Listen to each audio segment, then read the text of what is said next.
Hey there, speculators. It's Rod, your Futures Fanatic. Welcome back to another video here on YouTube. Futures Fanatic is part of TDG, the Traders Dev Group, where we provide education for active futures traders and self-directed investors. Going to try something a little different, see how this works. I'm in this frame. First thing you do is hit your microphone. Great.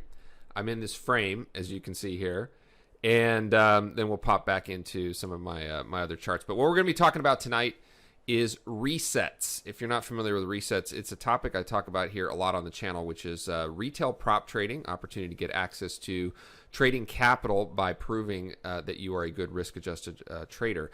But the reset aspect of it, which is a do-over, a opportunity if you violate one of the rules, some of these firms call it a failure. You have failed. If you violate one of the rules, you can go ahead and reset. Tonight I want to talk about why that's a really toxic part of these programs. Now, I'm not going to change the business model of any of these companies. It seems like this is the way they're going to go, and people sort of accept this idea of a do-over. But let's talk tonight about how resets are toxic, and specifically some ways that you can avoid those. So let me pop over here and just give you an example of how I know what is happening. So I'm fortunate to be an affiliate of most of the programs that I talk about here. That's TopStep, Lilu, Earn to Trade, Speed Up Trader, I'm forgetting a few of them. There's UProfit and some others, okay? And I will be also introducing a new prop program that I'll be involved with sometime in the next month or two. So if it's your first time here to the channel, you want to learn more about why futures are great for active day trading, like the video. If you're enjoying this content, turn on the bell notifications and subscribe to the channel. You'll be alerted to everything futures prop and everything futures trading for active traders. So here is just an example of 1 month that I have from one of the prop programs. I will highlight some of this in post-production. If you can't see it, might be a little small here on the screen. But unfortunately, a lot of the actual transactions in my affiliate account are the result of resets, all right? And resets, again, are when you reset your account because you have violated one of the rules. And so here you see a reset right here, a reset here, here, here, here, here, here. So let me talk about a couple tips and tricks that you could potentially use to avoid these resets. And the typical reason for a reset is a drawdown, violating the daily or weekly loss or the drawdown from a new equity high in most of these programs. So let's talk about a couple of the tips and tricks that you can use to avoid these resets. Final thought on reset, and the reason that I'm using the word toxic, and they really are toxic, is because not only because they generally cost more than the monthly subscription for the entire program, but more importantly, the analogy I'm using is baseball. What's our record, Larry? 8-16. 8-16. How'd we ever win 8? It's a miracle. Right? And it would be, the analogy I'm using with these resets is it would be the equivalent of being in a baseball game where you get 4 strikes or 5 strikes or 6 strikes. And eventually, if you get 4 strikes or 5 strikes or 6 strikes, you're going to hit the ball and you're going to have more success. Now, the problem is that success is artificial because you were able to stay at the plate longer than you should have, 3 strikes and you're out. But also, if you happen to have a batting average when you have 4 strikes or 5 strikes at the plate every time, and then you make it to the major leagues or you make it to the next level where there is no 4th strike or 5th strike, there is no do-over, there is no mulligan, there is no let me try this again. Once you are past these evaluations and you're in some sort of funded, monitored program where you have ability to actually earn a payout on your trading profits, you don't get a reset anymore. If the various violations and behaviors that were causing you to not follow the program rules initially, those don't go away when you make it through the program if you have made it through that program with numerous resets. Okay. So the number one easiest way to do this is to simply cut your risk by 1/3. All right? Cut your risk by 1/3. That means if the program allows you to lose $1,000 per day or $2,000 from your equity high, you need to cut that risk by 1/3. Very simple. If it's 1,000, you cut it to about 300, 350. That's it. Just apply your own overlay. And by the way, all these programs allow you to have tighter risk parameters once you actually do get funded, so that you can actually impose this exact same thing. Despite popular belief by many people that I talk to about the nature of these programs, unfortunately, most of these firms make the majority of their money from the subscriptions and these resets, and not from their cut of the profits of funded traders. They don't necessarily want it to always be that way. It's to their benefit to have a well-rounded balance of people in their farm team and people on their pro team, right? People that are actually playing in the major leagues and having success and staying there. I'm going to continue with this baseball analogy because it makes a lot of sense when we're talking about these programs between the minor leagues in baseball and the major leagues in baseball, because a lot of baseball players will undulate between the two. The difference here being, of course, as I mentioned before, if you get relegated down or pushed down to the minors, you don't get 4 strikes or 5 strikes to try to make it back up to the majors. You have to play the game the same way it's played there. So first suggestion, cut your risk by a third. All right. And the only person that can do that when you're in your evaluation is you, right? The system is not going to do that. The system's going to knock you out and cause you to reset when you actually hit one of those violation rules. So if you can overlay, have the discipline and the patience to use 1/3 of the risk that you were allowed, fantastic. Now, one of the ways you could also use 1/3 of the risk that you're allowed is to trade 1/3 of the amount of contracts that you're allowed to trade. You can start there as well. If you trade smaller, you're going to have less variance, less volatility, less drawdowns, just because you don't have as much inventory on, right? That just makes sense. So if you're struggling with how in the world could I possibly risk $300 a day on a $50,000 evaluation, 1/3 of the $1,000 that I'm allowed to risk if I'm trading 3, 4, 5 contracts, the answer is you can't. You can't if you're trading 3 full minis. There's just no way. So you have to cut down your size at the same time. That will reduce your daily risk and the drawdown that you have from the highest level.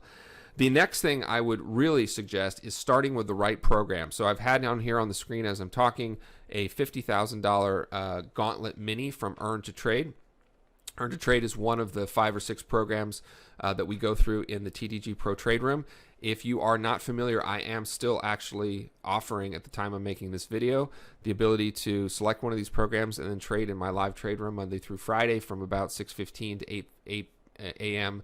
Pacific Standard Time until you pass for free. I'm planning on leaving that room essentially free for as long as it takes anybody to get through these programs or to determine whether active futures trading is something that they're going to put in the time and effort it takes to develop the skill to be successful in this pursuit. So you can still take a look. I'll put it up on the screen again. I'll put it in the description below, and I'll also pin the comment where you can get involved in that prop program if you want. And if you're involved in that prop program, you can better believe that we're going to talk about no rush, no resets, and you will see me live in front of an audience, at this point about 400, 450 people on a daily basis, where you will see me utilize these exact same rules, whether I'm in a funded account or a non-funded account. We're going to use 1/3 of the daily risk. Now, on this Earn to Trade, what I wanted to suggest is the next thing is to just start with the $50,000 account. It can be smaller, and everyone's mileage and situation may vary. You may be a much more experienced trader or have been at this for a little while and have determined that a larger account with a little bit more risk is more suited to you. But if you're newer to this and you're just getting involved, select the $50,000 account or less. Okay, the $50,000 account or less. And that's what I'm going through right here on this on Earn to Trade. I will, depending on when you're watching this video, I will usually have evaluations and funded accounts going with all these programs for a variety of different reasons, mostly for a program that I'm putting together. Again, if you subscribe, hit the like button, turn on the bell notifications, and become a member, a subscriber to the TDG Futures Fanatic channel here on YouTube, you'll be alerted to all that good stuff that's coming up pretty soon. All right, so we're going to cut our risk by 1/3. We're going to next have a $50,000 account that we start with. The next is that we are going to also, if we're cutting our risk by 1/3, we want to be reasonable about what our expectations are on the long side, on the upside. Upside will take care of itself. But what I will generally shoot for is about $500 to $750 per week. Yes, I'm aware of what my daily gains are, but I'm only concerned with what my daily loss is. So on the loss side, cut your loss by a third. On the upside, think in terms of weeks and monthly profits, not in terms of daily profits. A very toxic type of, it's not a behavior, but what I'll hear and see a lot is how to make X per day. Okay, trading does not work like that. It's not a daily job where you get paid for when you show up and here's your paycheck at the end, and it just doesn't work like that. It will never work like that. So because of that, you want to move away from daily goals and look more in terms of weekly goals. So when I'm looking at a $50,000 evaluation and I need to achieve a 6% profit or $3,000, I'm looking to break that down into weekly, generally between 4 to 6 weeks. So I'm looking for roughly $500 to $750 for the week. That can all come in one particular day. It could come at the end of a week. It could come distributed around the variance that is natural to trading. All right. The question I'll get asked next is, and we're only talking about how to avoid resets, so we don't have to necessarily talk about profits. They will take care of themselves. You just have to trust me. If you're a good risk manager and you don't violate any of the rules, you will hit the profit objective. Whether that takes you a month or 4 months or 5 months or 6 months, I don't know. Everyone's mileage will vary a little bit on that. But as long as you don't reset, then you're good and you stay in the game. You're also not hurting your emotional capital there as well. So think in terms of weekly goals. I generally target about $500 to $750. If I hit the high end of my weekly goal, you could see that I would pass these programs in about 1 month. Okay. So another thing that's slightly toxic, only less toxic than the resets, is the fact that these programs really push the concept of funding in 15 days. That's insane. It's nonsense. If you are able to get through one of these programs in 15 days, good on you. You probably did that without a reset. If you did it with in 15 days with a bunch of resets each time, reset to the 15 days, it's just this crazy game. You're playing in the minor leagues with 4 to 5 strikes, and that's not ideal. So think in terms of weeks, think in terms of something like a month. The next thing I would highly suggest, this goes on deaf ears, is you have to journal qualitative and quantitatively. All right, I'll put up a couple different examples of some trade journals that you can take a look at. I like TraderView. I like TraderSync. Those are the two that I use personally. You can write it down in a book if you'd like. That's a little bit more difficult to combine the qualitative with the quantitative. But if you do not journal, you can still not have a reset, and you can probably still make it through these programs, but you have to trust a guy that's been in front of these screens for about 20, 25 years. You're going to want to journal. You got to know what your stats are, and you actually also have to capture the thoughts, feelings, emotions, and things that are happening at various key trades. And if you end up violating a rule and going through a reset, it's good to capture exactly what was going on during that particular time. Couple other suggestions I can have on ways to avoid resets if and when they do happen. This is one that I have done myself, which is there is a monthly subscription to these programs. You pay on a monthly basis, and that monthly subscription might be anywhere from $100 to $300 or more, depending on the size of the program that you've selected. If you select a $50,000 account, it's generally about $150, sometimes a little less, sometimes a little more. Okay, that's a monthly subscription, and you should expect to pay that at least for a month, if not for more, as you learn and take your time, and again, do not have any resets going on. But if for some reason you do violate a rule and you have to reset your account, do your best to impose this self-imposed penalty, which is you cannot reset your account until the date in which your subscription renews. So let me give you an example. You start on July 1st. You're 6 days in and you violate your account, and you are able to reset it and start again on July 6th. Don't do that. Stay on demo and practice until August 1st. And on August 1st, you're going to pay another subscription fee for your account. Now, that account is no longer valid for funding, so you are going to have to reset it if you're going to stay in there. But don't reset it till the following month. Okay, so reset it on whenever your subscription. Try to do that. It's painful. You're going to want to get back in the game. That entire rest of the month is going to feel like a waste of time. I'm trading on sim. I'm trading on sim. You're trading on sim anyway when you're in these programs. These are all demo accounts, right? The only thing that's different is in your head, and if you continue to go for that fourth or fifth strike, as opposed to having the patience and penalizing yourself for that behavior, put a little pain in it, and you will find that this will benefit you. All right, this has probably been the suggestion that most traders have come back to me and said, hey, that really helped.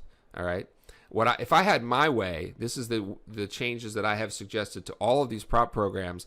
None of them have taken me up on it. I would do two things. One, I would make the reset crazy expensive, like $300 or $250 instead of $100. Almost every firm, the reset is $100. $100 is still about the same price that you pay for that subscription, for the subscription. So it's not an insignificant amount of money, but I would jack that up way more, so that it's almost just not feasible to economically to do it. Second thing they could do is actually incent people in this way.